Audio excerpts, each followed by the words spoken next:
girl, Sarah, who's about 6 months old. And now, ladies and gentlemen, it's what I call coochie coochie coo. And I say, a little child shall lead them. And all of this nonsense about nationalities goes by the boards because of the little child. And after that, the second phone call is, we know you guys are struggling a little bit, and we're going to suck it up a little bit. We'll come down and babysit the kid for a couple of days. That's it.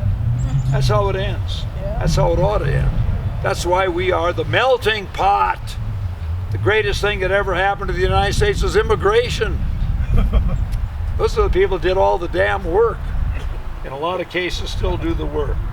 So, the Gunnison country, kind of concluding remarks now, was very, very beautiful area, and a lot of movies were made here. One of them, a great movie, was made a lot up Ohio Creek called The Searchers. If you ever have a chance to see this, it's a great movie. It's about a white girl kidnapped by the Indians. It's a true story about Quanah Parker, John Wayne, Natalie Wood, etc. Made a lot up Ohio Creek. Cheyenne Autumn, made on Mill Creek. John Ford directing. I went out there to watch him with some friends in 1964. Richard Widmar, Carol Baker, etc. How the West Was Won. I was out there at the Black Canyon, listened to Howard Keel sing a song echoing out over the Black Canyon. Part of that made here. Unsinkable Molly Brown, part of that made here. Caribou Trail, Randolph Scott, made here. And then in Crested Butte, the Snowball Express, which was one of the great ones of all time. And then finally, in conclusion, today, the Gunnison country gets 2 million tourists a year. 1.5 million coming to the Blue Mesa Reservoir, the largest body of water in Colorado. 250,000 to the Black Canyon. 370,000 skier days up at Crested Butte. Another 210,000 at Monarch. Mountain bikers. People come for wildflower festivals. Ranching is still big. And 79% of all the land in the Gunnison country is federal. What? Federal land. Oh, federal. Federal land. So, ladies and gentlemen, that's about it. I will now sit down, shut up, and answer any questions anybody has. Are there any questions anybody has? Yes, sir. Just want you to hold up your book. Oh yeah, this is the Gunnison country book. The Bible. It's really, really entertaining. He talks a good game, right? But he writes a good one too. It's a great book. Yeah, we did this in 1980. You just pass it around. Really good. Yeah. 1980. I'll tell you what. It took me about 10 years, and it was the best 10 years of my life because I'd have my fishing rod, my good friend John Rovat, and we would go out and be out for about a week in a tent, walking all over the place. I walked every damn, not almost, but a lot of the steps in the Gunnison country. So it was wonderful. Yes, sir, you had a question. Yeah, was it, you said the governor was Thornton? Governor Dan Thornton. But he died in California. What did he die of there? Yeah, well, I think he died of natural causes. He and his wife Jessie donated a lot of money to the biology department. They got what they call a Thornton chair. Okay. I never met Governor Thornton. He was still alive. I got pictures of him out at the Moncrief Ranch.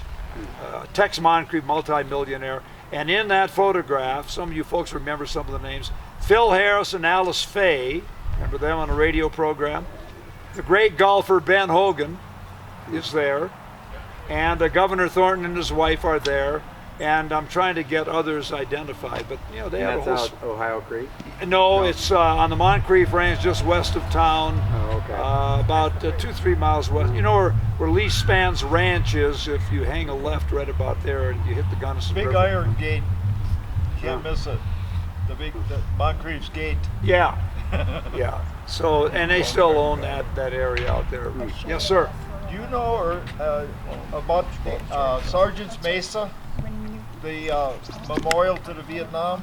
I've been to that memorial, but I don't really know who put that up there. I heard it was some captain I think in the Army. Yeah. And he got those pieces of rock up there. I don't know how the hell he no, did it's that. this fabulous place. Yeah, on Sergeant's Mesa, above Sergeant's. Yeah, you bet.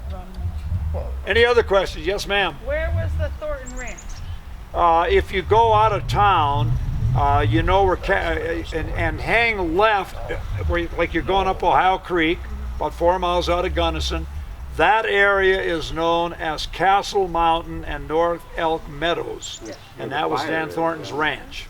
Is that where the fire was this summer? Well, yeah, the fire was up at Mill Creek a little further, but Dan had the ranch right in that Castle Mountain area. Was that the yellow house that they call the governor's house up there in that area?